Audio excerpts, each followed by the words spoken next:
So hello and welcome to this CANDID CONVO. My name's Steve Dunkerley. I hope you're well and feeling positive as lockdown restrictions gradually start to ease in the UK at least. Obviously, different countries have their own timelines for getting back to normal. But today we're focusing once again on the insurance sector. And I'm delighted to welcome Jan Myszkowski, the Managing Director of Hannover Digital Investments, which is part of Talanx, the number 3 insurance group in Germany after Allianz and Munich Re. So how are you doing today, Jan? How's lockdown treating you? All good, all good. I'm in the office. I like to kind of protect my home for the home stuff. Yeah, it's a difficult balancing act, family life and business colliding in this whole lockdown scenario. But yeah, thanks again for taking time out for joining us, Jan. Last week, actually, Jan and I were messaging over LinkedIn and you sent me some really amazing drawings, which we'll talk a bit about later on. But before we go any further, tell us a bit more about the Talanx Group and your own role within it. Well, Talanx Group is an insurance group. We offer all kinds of insurance except health insurance, but even that probably will be coming soon. We have 4 business units: Retail Germany, HDI Global, which is industrial insurance. The third one is what we call HINT, HDI International, which is the Retail International, which is Europe and Latin America. Fourth one is Hannover Reinsurance, right? We are a decentralized organization. The headquarters is based in Hannover, very kind of like this, what you call in Germany, Mittelstand kind of way of thinking, which is rather positive because it's very down to earth, taking commitment, responsibility for what you're doing, thinking about long term, and not just jumping on any trend, maybe of the shareholder or press. The challenge is to manage such a group in a decentral governance, But that's why we came in. I have 2 jobs at Talanx, actually. One is the best practice lab team, which I'm heading since 2013. And the other one is the managing director, one of the 4 guys in Hannover Digital Investments, when we invest in startups. We are the glue in the decentralized company. We only have 2 things that we do. One is to avoid reinventing the wheel. So we have networks, communities, people exchange, give and take. And we try to push for more scaling. Whatever people do with us is voluntary. So we only work with people who want to work with us. So preventing reinventing the wheel is one job. The other job is if the wheel is missing in Talanx, we try to copy it from somewhere else or invent it together.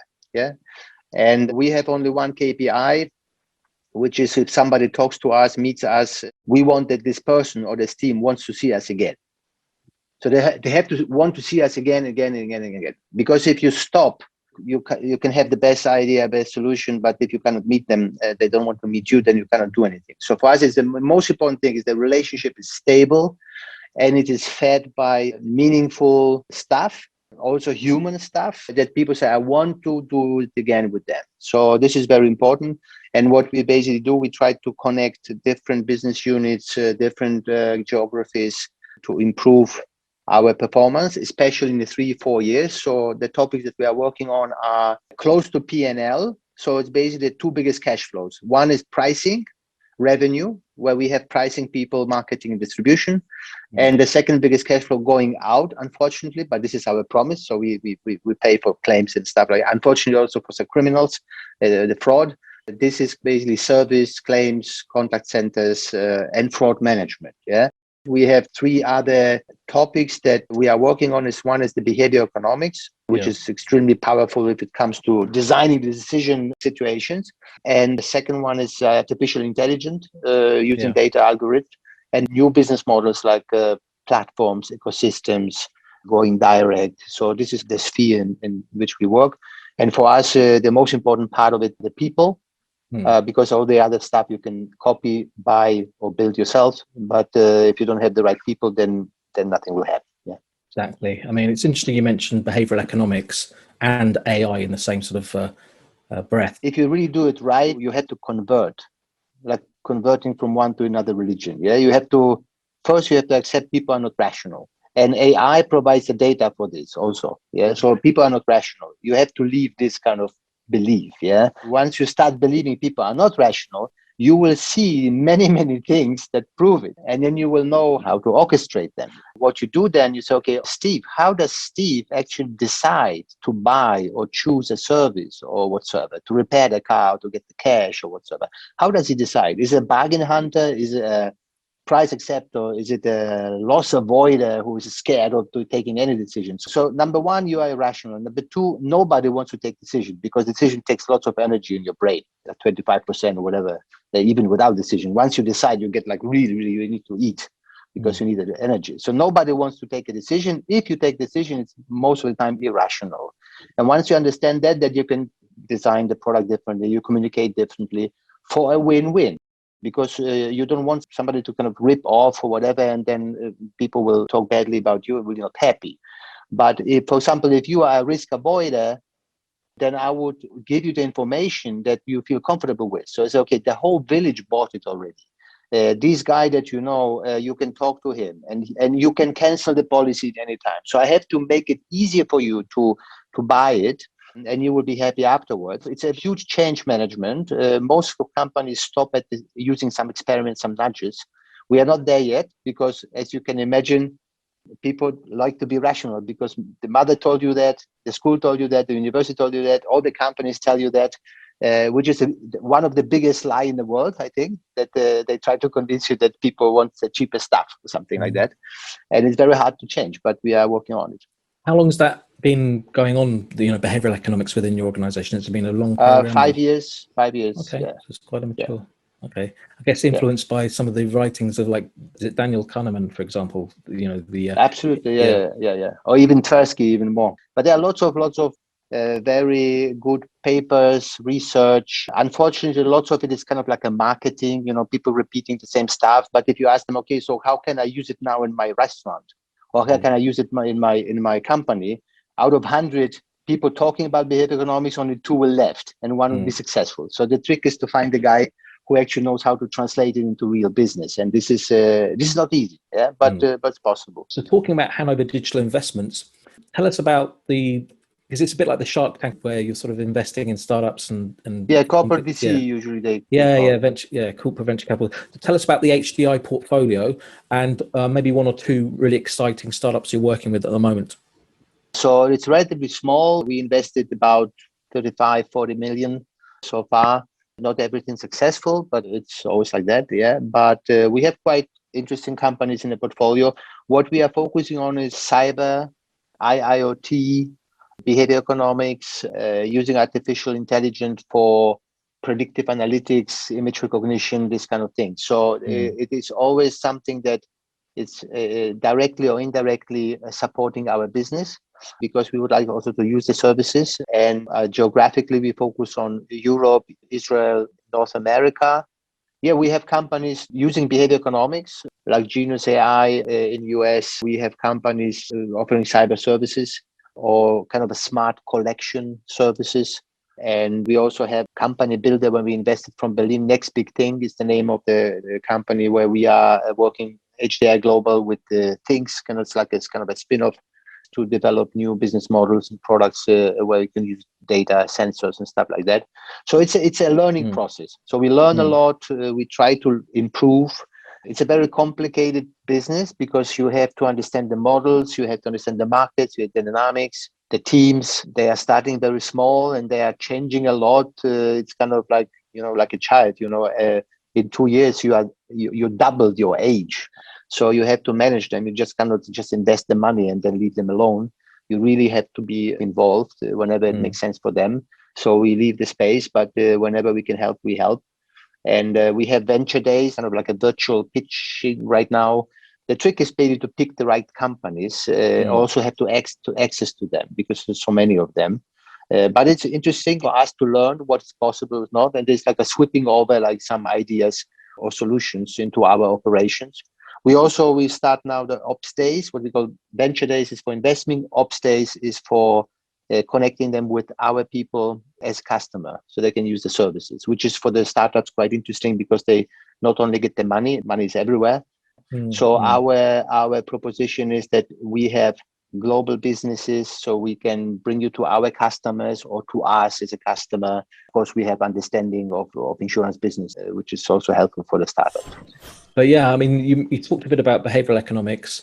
You talked a bit about partnerships. And so there's a few more dimensions that you have mentioned or you haven't mentioned actually. So things like automation, for example, strategic use of data, I think was another one that I understand is quite important to you. I mean, I guess customer centricity, which overlaps with behavioral economics. That's about some of the other dimensions. Insurance was handshake. It was completely digital, no paper, no nothing. Insurance was predictive analytics because you would say, okay, will the ship arrive or not, or whatever? Who is this guy? So we are one of the first, or maybe the only industries, if you ignore the church, that were predictive analytics based and digital, fully digital. Yeah. We had the biggest computers before Google, the Hannover and whatever. Yeah. That was our roots. And we have this onion now that, all the layers that we have to basically get rid of and go back to the roots. So what does it mean to us? It means like getting rid of paper, getting rid of loops and processes, getting rid of over-regulated customer journeys, getting rid of things rather than putting more things into it, and then of the assets that we have to use them more. I mean, we probably use as an insurance industry maybe 10% of the data we have. And we maybe collect only maybe 20% of the data we could collect, because it was driven by kind of a back office. So I think there's one of the biggest opportunities when you look at different industries is, I think, in insurance, in terms of using more data, getting rid of stuff that is not necessarily not adding value. That means automation, image recognition for claims, using voice bots, chatbots. I mean, Poland, 80% people don't even notice that they're talking with a computer when they report a claim. I mean, it's worked really, really well. We used to underwrite car insurance. We use more than 1,000 variables. When I started, we used 30. Yeah. So it's amazing what you can do, but you have to be careful. You have to learn. You cannot just copy, and it takes time. But you will find lots of cases in insurance to apply it. Yeah, and that's what we try to do. Yeah. Yeah, and I guess the challenge is to orchestrate and have everything working in combination. Things like automation, analytics, and AI, those three together are quite potent. Is that a big focus for you, sort of that orchestration? Absolutely, because you have lots of things that make sense standalone, automation, partnerships, and it's very easy to lose the focus and make them in not a sustainable way. So you do too many things isolated, like in the change curve, somewhere end up down there and never come out. Yeah. So I think because there's so many things, you have to kind of say no to many things. And then those who you keep, you have to connect them, orchestrate them somehow, with the different layers, organizational hierarchy, people, countries, whatever. So this orchestrating for success, this is what I do most of the time, and the rest kind of to make the way free. You have to talk to people. So kind of like orchestrating this change in a way that everybody likes it and everybody wants to be part of it. I guess it's a challenge because you mentioned earlier that you have quite a decentralized organization. Yeah. So, I mean, other companies like Allianz, they have this sort of captive shared services operations. Do you have similar sort of shared services organization, or no? Is it all... No. I actually built the biggest shared service center back then at Allianz when I was at Allianz, because it makes sense for a central organization. Yeah. So this is also part of our job, to translate the signals from outside into our family. Yeah, we are like a family of different cultures, of different people who are proud of being there and running the job. We don't have experts. Everybody comes from the same country. It's possible to find a CEO in Brazil, 100 million, or Mexico. You don't have to send it like a controller from Germany.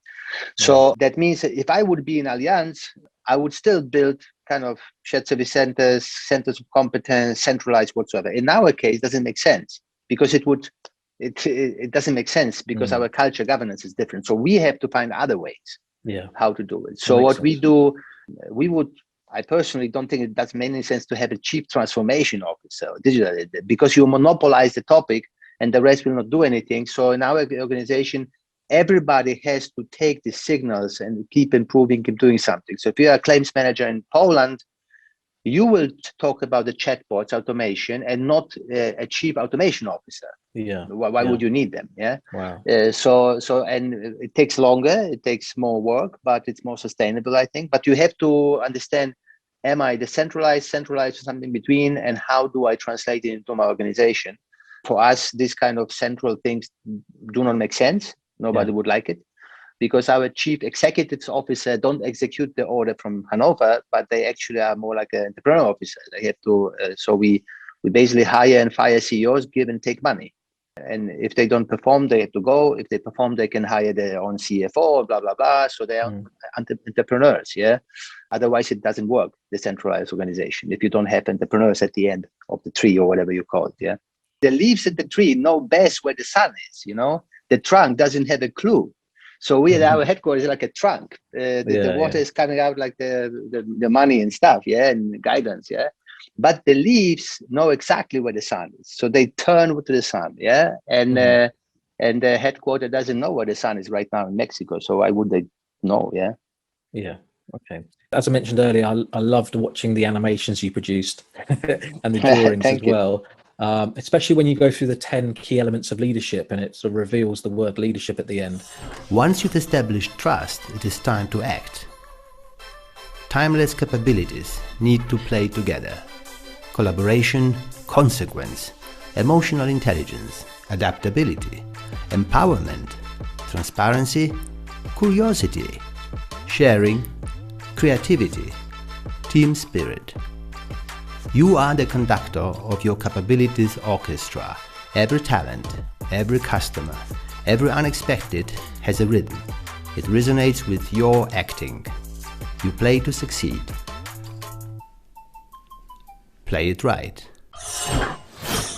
I found these drawings. Actually, I'm preparing the book of those for Christmas. Now the 50 Shades of Leadership probably will be the title. Because, and also you use like for coaching, because a picture is something that, you know, when you go in a museum and you see the picture, you cannot explain what it does, but it does something with you. So this visual way of leading, if you like, is quite strong. Yeah, this is what I'm trying to use with a bit of twist, like it's something funny, because it's all human. You know, obviously it's been a bad COVID situation. How has your organization adapted? Tell us a bit about sort of the operations now as it stands. Surprisingly, like many other companies, it went very well. Yeah, because there's internet, because there's all these tools. I mean, I was very surprised at how we can continue working virtually in a very effective way, I must say. But still, I think everybody can't wait to meet, because you have a different way of interactions. But to kind of manage this time, I tend to say like that we live from the last harvest. Yeah, there was like, I think one drawing on LinkedIn that you basically are going to go to your cellar, get a jar of trust or smiling or whatever, and then you eat it while watching the Zoom. And I think somewhere in April, May, probably the cellar will be empty, and then you have to go and make sure that there is another harvest, because you will have misunderstandings. So I think it has to be over soon, hopefully. But I think many things will stay, because before it was kind of unacceptable not to meet or not to go to Hannover for me or whatever. Now many things are absolutely okay. So I think it will be more efficient, maybe also more effective, and the value of personal meeting will be much, much higher than before. So I think it was kind of like a kind of adjusting the weights and values and seeing what you're missing or not, like, you know, finding out that you are globally connected, but you live locally, completely locally. Yeah, Exactly.